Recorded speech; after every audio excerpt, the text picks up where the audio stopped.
Olá, tudo bem? A gente está começando mais um podcast da CDL Caruaru. Esse é o Guia Legal e aqui a gente vai conversar com nossos convidados e convidadas sobre temas que são de extrema relevância para o bom funcionamento do comércio. Temas ligados às leis, a questões jurídicas.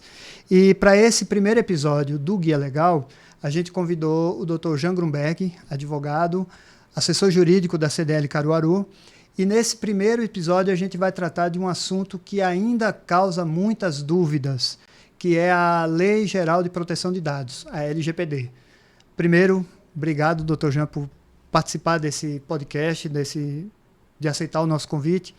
E para começar, eu queria que o senhor apresentasse de fato o que é a LGPD, que causa tanta dúvida ainda entre as pessoas.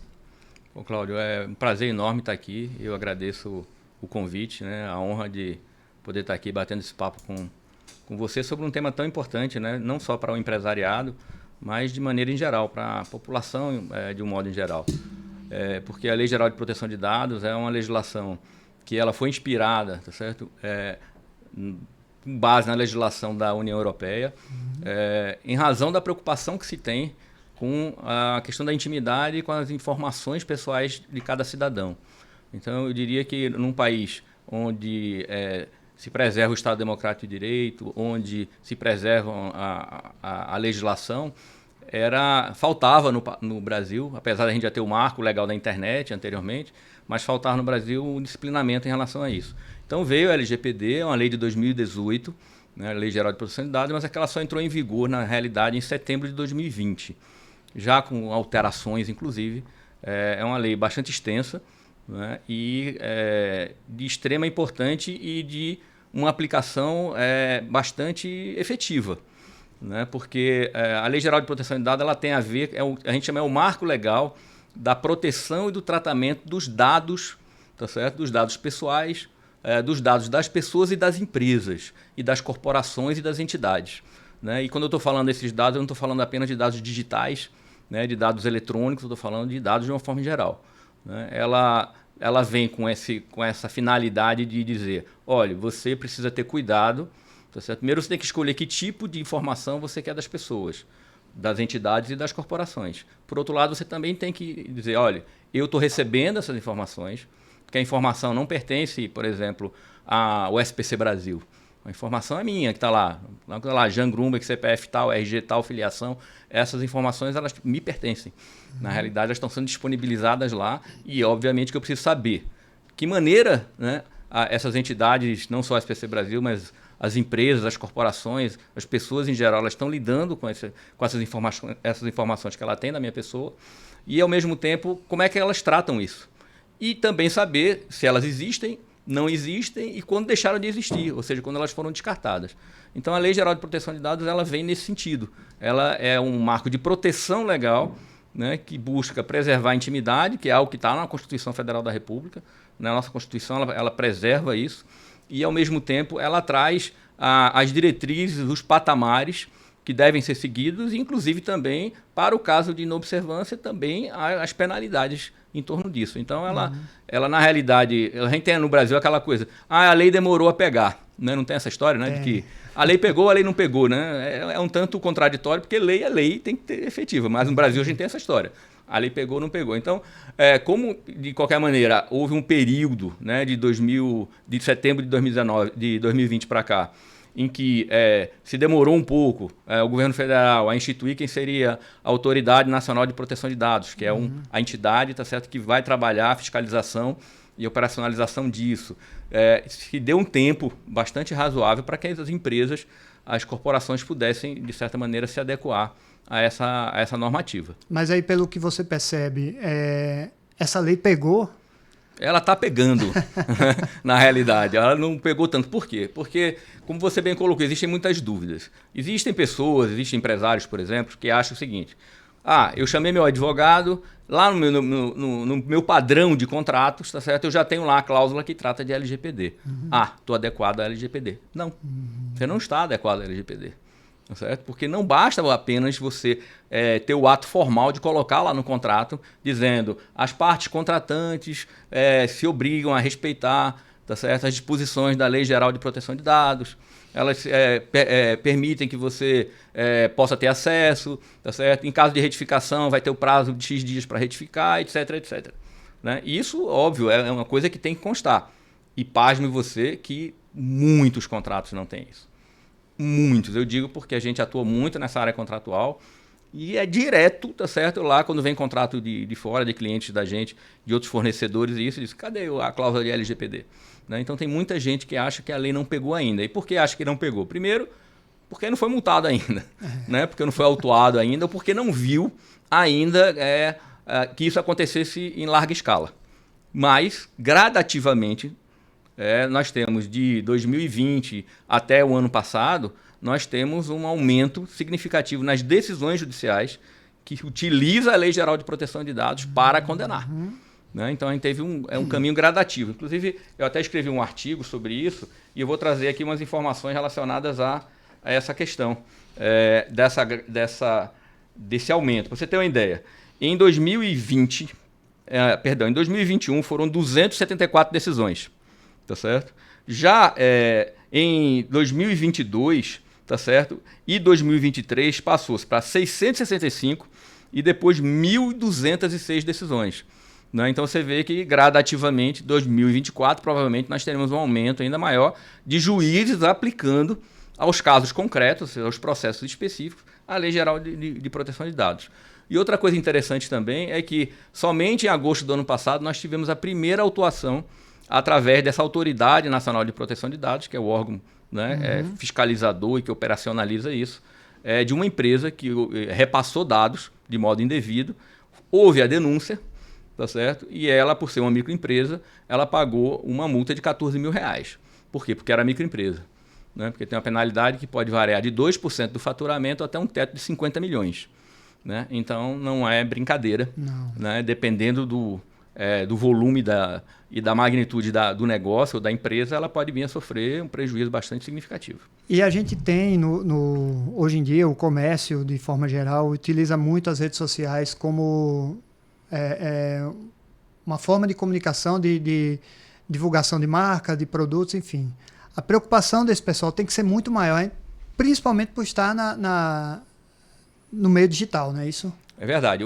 Hoje as pessoas acham que é o seguinte, primeiro, que eu posso postar o que eu bem entendo, tá certo? Eu posso comentar o que eu quiser, eu posso dar like naquilo que eu quiser, porque isso vai gerar engajamento, etc. E as coisas não são bem assim. Né? Eu preciso saber se aquele conteúdo que eu estou disponibilizando, ou se o conteúdo que eu estou compartilhando, tá certo? Se ele é um conteúdo lícito, se ele observa as normativas. E eu não diria só da LGPD, eu também diria da questão da propriedade intelectual. Né? Então, eu estou utilizando uma marca, de repente, eu estou fazendo campanha publicitária de marca que eu não estou autorizado. Né? E a gente também tem que se lembrar, nossa região aqui, ela tem uma característica muito forte de informalidade. Sim. Né? Então, muitas vezes as pessoas acham que simplesmente, eu vendo uma marca tal, eu posso simplesmente chegar lá e estar divulgando isso. Mas a grande maioria das vezes faz isso de modo irregular, e porque muitas vezes essas grandes marcas também, elas não vão, digamos, elas não têm como operacionalizar coisas pequenas, então elas vão eleger aquilo que realmente cause um prejuízo maior para ela, mas precisa ter muito cuidado. Né? Não só pelo fato de estar colocando a imagem de determinadas pessoas, expondo essa imagem, mas também do ponto de vista se eu estou realmente fazendo aquilo que eu posso fazer, né? Eu estou autorizado a fazer. Porque as pessoas se esquecem, né, Cláudio? Lá eu clico muitas vezes aceitando, né? Quando eu entro no aplicativo, né, eu aceito política de dados. Você conhece alguém que leu aquilo? Eu não leio. Pois é. Então, na verdade, só você ali. Na hora que você dá aquele like ali, que você concorda, você está concordando com a política de dados que aquele fornecedor, aquela empresa está impondo para você. E aquilo, de repente, pode estar dizendo, você não pode compartilhar informações que vieram desse aplicativo. Então, entendi. É preciso ter muito cuidado. Eu tive um caso interessante que foi de um cliente de Minas Gerais, né, da cidade de Barbacena. Hoje a coisa é muito globalizada, isso. E ele vendo uma postagem que a gente fez no perfil lá do escritório, e ele é médico veterinário e tem uma clínica. E ele fez uma postagem de um pet, tá certo? Que ele tinha tratado isso, e o tutor desse pet, era um cachorro, entrou com uma reclamação contra ele, dizendo que ele estava, na realidade, ferindo né, a imagem do cão, que era representado na realidade por ele, que era o tutor, que ele não tinha autorizado a colocar isso. E isso está tramitando. Né? E com chances grandes do tutor ganhar a ação. Por quê? Porque você também não pode chegar lá e colocar a imagem do pet lá sem autorização do tutor. Né? E mais agora, quando se discute também, eu acho que é um tema também no futuro para a gente ter um bate-papo legal sobre a questão do como os animais estão sendo tratados segundo a lei, né? E como eles pretendem ser tratados com a reforma do Código Civil que deve vir por aí. Então você vê um pet que foi colocado a imagem dele lá. E não é nem questão de nublar as feições, nada disso. É não ter autorização do tutor para poder fazer isso. Entendi. No começo da conversa, o senhor falou sobre o SPC Brasil, que é um serviço que atende pessoas físicas, jurídicas, enfim, de amplitude nacional e tal. De que forma a LGPD trata os dados das pessoas dentro do SPC Brasil?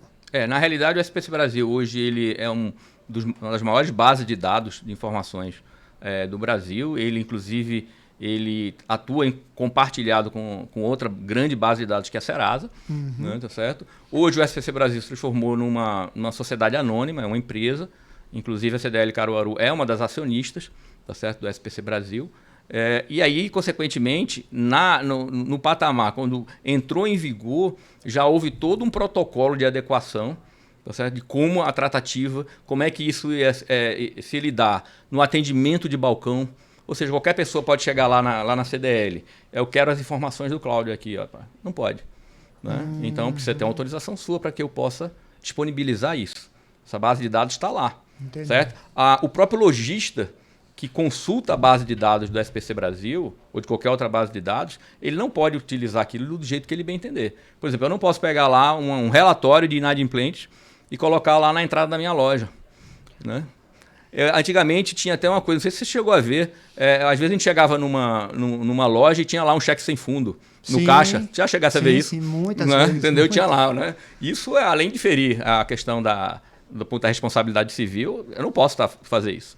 Então, na medida em que eu tenho um vínculo com a SPC Brasil e que esse serviço que a SPC Brasil presta, ele não aprova crédito, na realidade ele é um mecanismo que se tem para nortear as decisões sobre crédito. Né? Eu preciso entender que eu não posso estar dispondo daquela informação. Então, o SPC Brasil ele tem, por exemplo, um encarregado, tá certo? Então, cada empresa deveria definir uma pessoa encarregada do tratamento de dados. Quando chegar um fiscal ou chegar uma solicitação do judiciário ou de uma autoridade para tratar de LGPD, deveria entrar em contato com essa pessoa que está designada lá dentro da minha empresa, fulano de tal, é a pessoa que vai tratar esse protocolo do encaminhamento, como é que está no computador de fulano. Fulano está utilizando o computador corporativo dele para coisas pessoais? Né? E aí eu tenho informações naquele computador que são corporativas. Né? No Brasil isso ainda é uma coisa que não se pune tanto, mas fora do Brasil isso inclusive é motivo de justa causa. E aqui no Brasil, em algumas situações também. Então eu preciso entender, eu tenho um telefone corporativo, é telefone corporativo. Aqui tem informações que eu não posso compartilhar. Né? Então é importante que haja dentro de cada empresa, mesmo que ela seja uma microempresa, uma pessoa que é aquele encarregado, tá certo, de dar o tratamento, de explicar e de como fazer isso. Eu estou pegando a informação do financeiro e passando para o RH. Né? No RH, numa empresa, dependendo da quantidade de funcionários, ali é uma base de dados enorme. E que o funcionário tem que ter o direito de se ter uma transparência em relação a isso. Por isso que o acesso a essa informação é muito importante. Por isso que o lojista, o empresário que está adequado, ele transmite muito mais do que segurança. Né? Porque eu sei que eu estou comprando numa loja, ou estou comprando, mesmo que seja no e-commerce, de uma empresa que ela trata os dados de modo adequado, que ela protege os dados adequados. Então, além de ter uma assessoria jurídica que possa orientar, uma contabilidade que possa orientar, é importante se investir em softwares de proteção. Né? Tá certo? Eu preciso ter antivírus ali, atualizar. As pessoas às vezes não dão nem importância a antivírus. Às vezes, eu vou pegar um antivírus ali que é gratuito, né? O basicão. Dependendo daquilo, talvez não funcione. Então, não é só a ação de um hacker que possa causar um prejuízo nesse sentido. Pode ser, por exemplo, o meu responsável de RH encaminhando isso para uma outra empresa do mesmo grupo, uma coligada, E aí eu estou ferindo, porque lá dentro não tem um protocolo, não tem um regulamento de como trata a Lei Geral de Proteção de Dados. Então, o SPC Brasil teve um cuidado enorme, subsidiou as CDLs e os SPCs, porque grande parte delas não tem assessoria jurídica, porque são pequenas, isso, mas é nesse sentido de como dar o tratamento. Como eu coletei essa informação, qual é o tratamento que eu vou dar nessa informação, como é que eu vou manter essa base de dados, como é que eu vou proteger essa base de dados, quanto tempo eu vou ter essa informação disponível, tá certo? E depois como eu vou descartar. Por exemplo, no caso do SPC Brasil, o prazo que está lá, por exemplo, de um registro de inadimplência que o Código de Defesa do Consumidor permite são 5 anos. 5 anos não do registro, 5 anos do vencimento da obrigação. Após os 5 anos, automaticamente o sistema vai lá e exclui. Não precisa ninguém pedir. Tá lá, o sistema vai excluir, por quê? 5 anos. Ah, eu registrei no último ano, mas se o vencimento é lá de trás, vai ficar só aquele período. Não vai ser 5 anos da data em que o credor registrou lá na base de dados. Então, isso é um mecanismo de proteção, não só da LGPD, mas também do Código de Defesa do Consumidor. Entendi. Então, o SPC Brasil está adequado, as tratativas que tem, os entendimentos com o compartilhamento da Serasa. Hoje existe uma informação importante que o judiciário ele pode fazer o registro de inadimplência. Né? Eu posso chegar lá, eu tenho uma cobrança de uma dívida, aí teve uma sentença, ou alguém está devendo alimentos, eu posso pedir ao juiz, tá certo, que informe ao SPC Brasil que aquela pessoa está devendo. Né? Então foram criadas ferramentas, tem o SPC Ju e tem o Serasa Ju, tá certo, que atende especificamente, tá certo, o Poder Judiciário. Então não só o credor particular pode fazer isso. Hoje os municípios, a Fazenda Pública, de um modo geral, ela pode registrar essas informações. Né? Então assim, é uma base de dados bastante complexa, completa e que precisa ter muita proteção em relação a isso. A gente já falou sobre as punições. Citou até o caso da empresa lá que teve uma multa de R$14 mil, enfim. Mas que outras penalidades? Eu vou até te trazer aqui, porque não é só multa, tá certo? Não é só multa, né? Exatamente. As penalidades, eu tenho consequências e eu vou aqui até porque eu relacionei aqui, infrações e penalidades da LGPD. Então, eu tenho, elas incluem o fato de você não ter tido o consentimento ou consentimento suficiente, isso pode gerar uma penalidade. Descumprimento de obrigações de segurança, como eu disse ainda há pouco, isso pode gerar uma penalidade. Transferência internacional de dados sem autorização pode gerar uma penalidade. E não atendimento aos direitos dos titulares, ou seja, se eu não autorizei e aquela informação está lá, ou se ela está errada, eu pedi a retificação e ela não foi retificada, o prazo dela expirou e não foi retirada. Então isso é um fato importante relacionado com isso. Quais são as penalidades em si, que eu diria que eu chamo de consequência das penalidades? Primeira dela, multa simples. Né? 2% do seu faturamento anual até 50 milhões.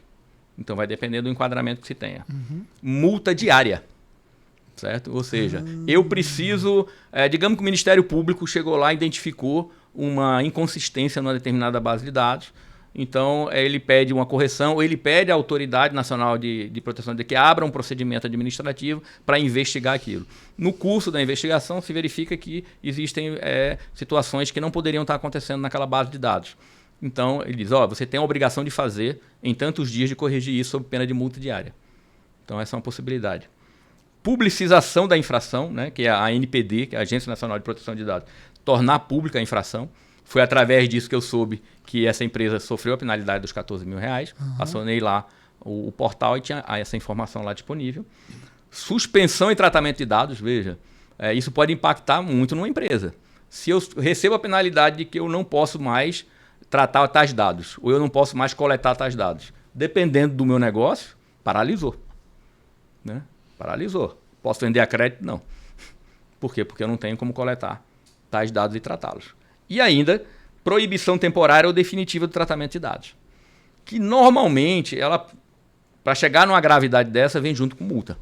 Né? Porque tem que doer no bolso. Né? Então, também as penalidades são essas. Então, são bastante relevantes, bastante significativas e ela pode ter um impacto importante na atividade negocial. Como a gente está falando aqui de comércio, né? Pode ter realmente um impacto bastante significativo. Em algum momento pode chegar a um extremo de uma prisão, reclusão, alguma coisa desse tipo? Não, né? Aí realmente, a não ser que eu, na esfera do tratamento de dados eu cometo um crime. Tipo, falsidade ideológica, né? Eu estou utilizando uma informação, mas aí ela não vai ser apurada na base da LGPD, ela vai ser muito mais apurada na base lá do nosso código penal. Mas pode, tá certo? Eu digo que a LGPD ela tem várias, ela se relaciona com vários ramos do direito. Sim.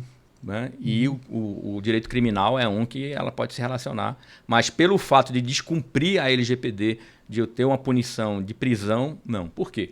Porque seria uma prisão civil e no Brasil a gente é subscritor do Tratado de São José da Costa Rica, foi na década dos anos 2000, o Supremo Tribunal Federal ele entendeu que essa adesão do Brasil a esse tratado foi constitucional. E com isso, ele disse o seguinte, prisão civil só se admite uma no Brasil, que é o devedor de alimentos. Né? Então, você pode ver aquele cara, por exemplo, que faz o financiamento do veículo, né, com alienação fiduciária, né? Aquele financiamento que a gente faz do carro da gente, e que eu não preservei o carro, né, e depois eu dei o fim ao carro antes de pagar a dívida, antes ele poderia ser preso por ser depositário infiel.